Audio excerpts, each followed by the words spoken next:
Good evening, everyone. Welcome to Judea. I'm Gerowyn, and tonight we're reading the Amplified Bible, and we're looking at Matthew chapter 24. And I'll probably read 25 as well, but I may do that in another video. So, signs of Christ's return. Matthew 24. Jesus left the temple area and was going on his way when his disciples came up to him to call his attention to the magnificent and massive buildings of the temple. And he said to them, "Do you see all these things? I assure you and most solemnly say to you, not one stone here will be left on another, which will not be torn down." While Jesus was seated on the Mount of Olives, the disciples came to him privately and said, "Tell us, when will this destruction of the temple take place? And what will be the sign of your coming and of the end, completion, consummation of the age?" Jesus answered, "Be careful that no one misleads you, deceiving you or leading you into error.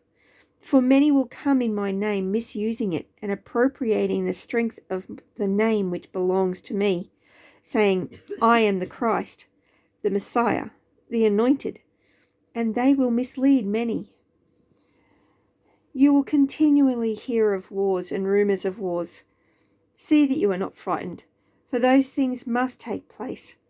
But that is not yet the end of the age. For nation will rise up against nation, and kingdom against kingdom, and there will be famines and earthquakes in various places.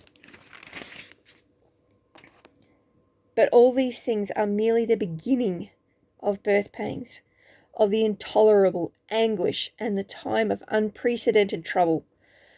Then they will hand you over to endure tribulation, and will put you to death. And you will be hated by all nations because of my name.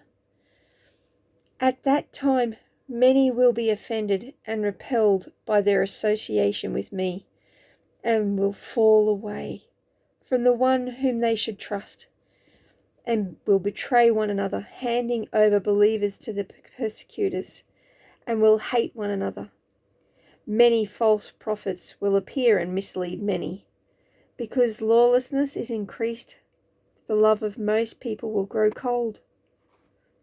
But the one who endures and bears up under suffering to the end will be saved. This good news of the kingdom, the gospel, will be preached throughout the whole world as a testimony to all the nations, and then the end of the age will come. Perilous times. So when you see the abomination of desolation, the appalling sacrilege that astonishes and makes desolate, spoken by the prophet Daniel, standing in the holy place, let the reader understand. Then those who are in Judea flee to the mountains for refuge. Whoever is on the housetop must not go down to get the things that are in his house, because there will not be enough time. Whoever is in the field must not turn back to get his coat. And woe to those who are pregnant and those who are nursing babies in those days, praying that your flight from the persecution and suffering will not be in winter or on a Sabbath, when Jewish law prohibits travel. For at that time there will be a great tribulation, pressure, distress, and oppression, such as has not occurred since the beginning of the world until now, nor ever will again. And in those days of tribulation, had not been cut short, no human life would be saved. But for the sake of the elect, God's chosen ones, those days will be shortened. Then if anyone says to you during the great tribulation, 'Look, here is the Christ,' or 'There he is,' do not believe it. For false Christs and false prophets will appear, and they will provide great signs and wonders, so as to deceive, if possible, even the elect, God's chosen ones. Listen carefully, I have told you in advance. So if they say to you, 'Look, here he is in the wilderness,' do not go out there or look. He is in the inner room of a house. Do not believe it. For just as the lightning comes from the east and flashes as far as the west, so will the coming in glory of the Son of Man.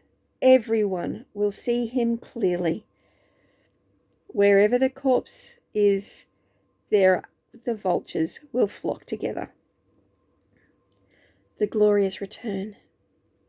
Immediately after the tribulation of those days, the sun will be darkened, and the moon will not provide its light, and the stars will fall from the sky, and the powers of the heaven will be shaken.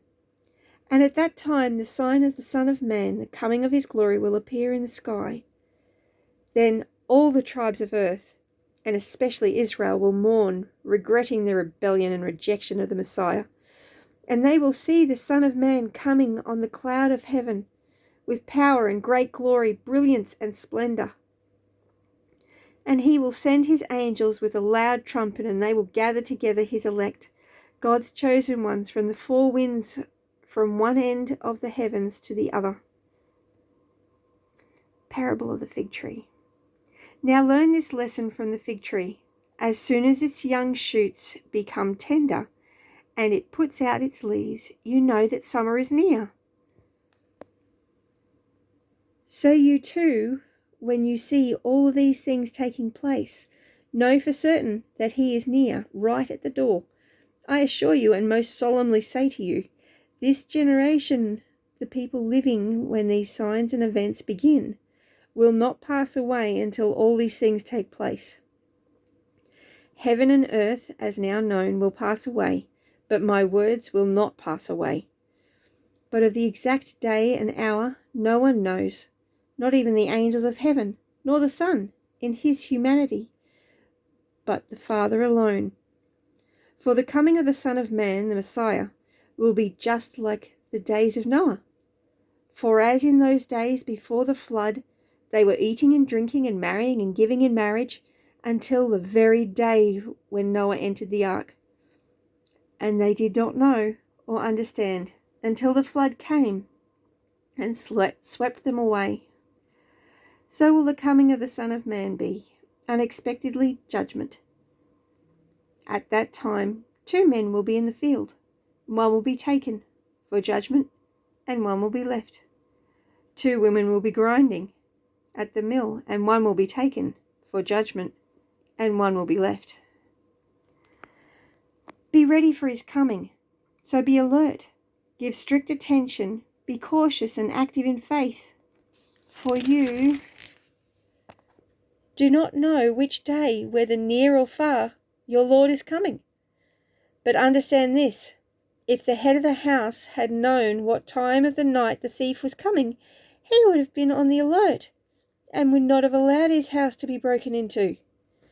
Therefore you, who follow me, must also be ready, because the Son of Man is coming at an hour when you do not expect him. Who then is the faithful and wise servant, whom his master has put in charge of his household, to give the others in the house their food and supplies at the proper time?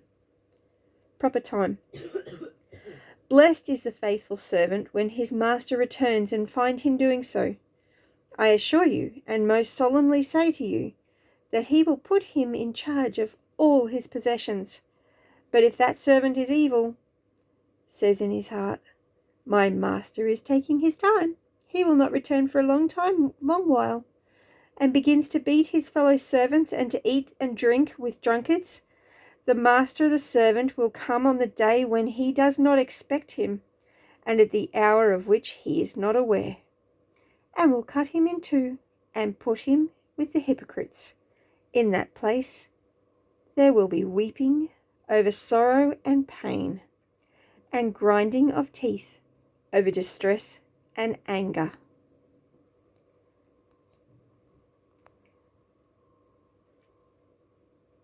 I think we'll read 25 in the next video. Have a great night. Bless you.